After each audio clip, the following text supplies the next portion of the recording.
You've got an injured climber up on the wall above your belay. Would you know what to do? Hello again. I'm Jason. While there are actually several ways we can handle this situation, I want to put us in a specific scenario as part of our series covering a single pitch rescue when we have a climber that needs our help and who weighs less than half of what we weigh. We cannot just ascend the rope for a pick-off rescue as per the standard procedure because we will just lift the climber into the protection above them. Today, we are talking about what we can do if help is nearby, but not directly next to us. We need to free ourselves from the belay in order to go summon that help. First, we need to get ourselves near to a potential anchor. We can remove slack as if on rappel as we move our own stance near an appropriate point if a terrain feature is behind us. Or we could take in slack and move towards the wall if we have gear or a bolt we can use. Note, if it is gear, we will need that gear to hold an upward, not downward pull. Second, we need to go hands-free. With an assisted braking belay device like a gree-gree, we can tie a catastrophe knot below the device on the brake strand. And while we are going to demonstrate this belay escape with the gree-gree, as that is becoming more the norm at crags everywhere, I do want to call out one difference here if we have a tube-style device.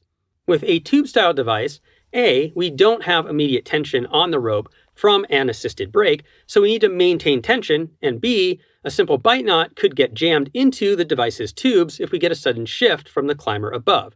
So with a tube-style device, as a close-up of one option, we pull a bite back through the carabiner and towards the spine side of that carabiner. Then we take another bite from the brake strand and thread it through that loop along the spine.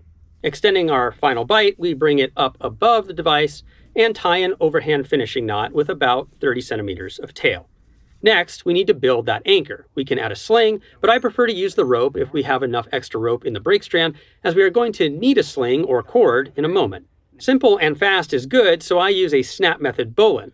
We run the free tail around the object, putting a half twist in the other strand, running a bite from that strand through that half twist, running the free end through that bite, and then pulling that free end back towards itself while ensuring the half twist folds over and grabs the free end.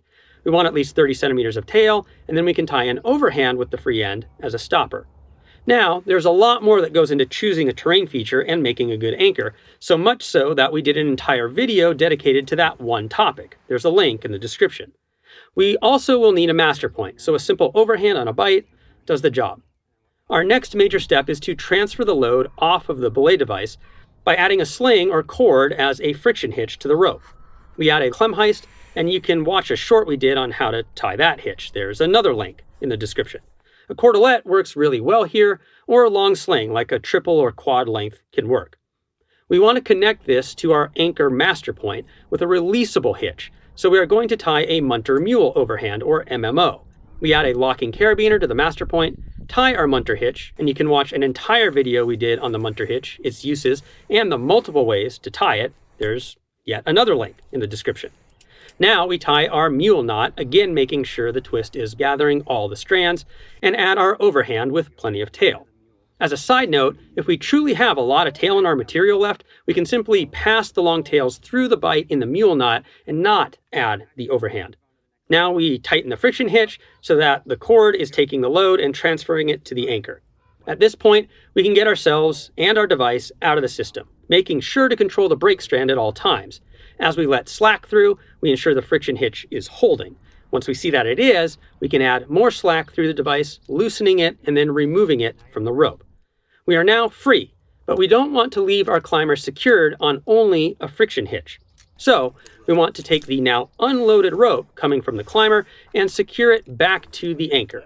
We can add another locking carabiner to the master point. We tie another Munter Mule overhand knot, keeping as much tension in the climbing rope as we can.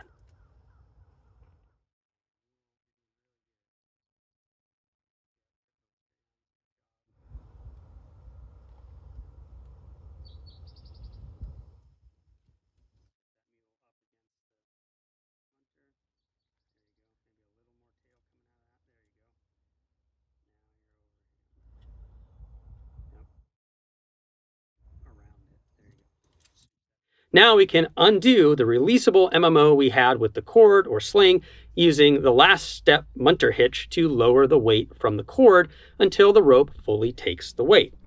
We are now free. our climber is secure, and we can go get assistance, such as having another team with another rope ascend, or belay you to ascend to the injured climber. Ever need to escape or pass off a belay? Tell us why in the comments. Thanks for watching this video. Please like, subscribe, and share if you want to support us. For more information, you can go to our website at www.shortguysbetaworks.com. You can watch last week's video that goes deep into how weight difference, equipment, and terrain impact when we might not be able to ascend our own rope for a rescue, or you can check out this entire single pitch rescue series. We'll see you next week and keep on getting more out of that big outside.